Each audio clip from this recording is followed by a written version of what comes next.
All right, let's get right to the heart of this thing. 24 hours ago, we were sitting in the Pogo Lounge at the Beverly Heights Hotel.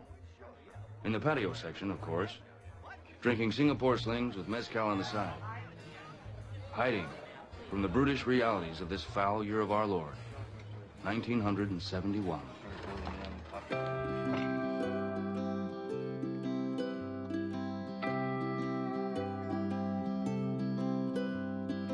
The Singapore Sling, popularized in recent years through literature and films such as Fear and Loathing in Las Vegas, boasts several variations. The recipe in this video is credited to Dale DeGroff, who allegedly obtained it from a bartender at Singapore's famed Raffles Hotel.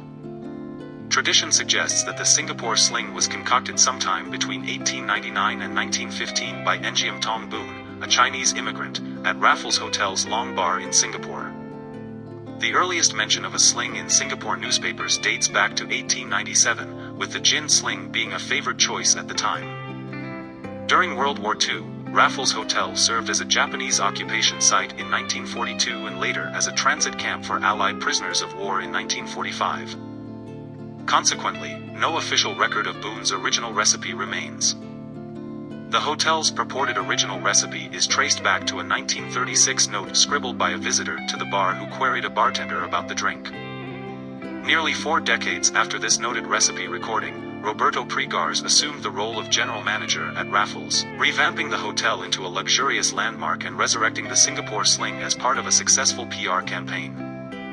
Skeptics question the authenticity of the recipe, especially with the inclusion of pineapple juice and grenadine, suggesting these additions aligned more with the 1970s trend of pink, fruity tiki-style drinks. To counter skepticism, Raffles Hotel cites Ngiam D. Son, Boon's nephew, affirming that the tiki-style recipe was indeed his uncle's decades-old concoction. Given Son's employment at Raffles during that time, some argue a potential bias.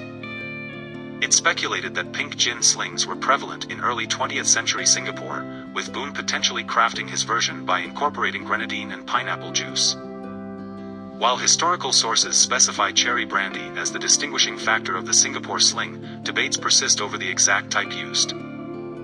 Whether it was a cherry liqueur or a cherry eau de vie remains contested.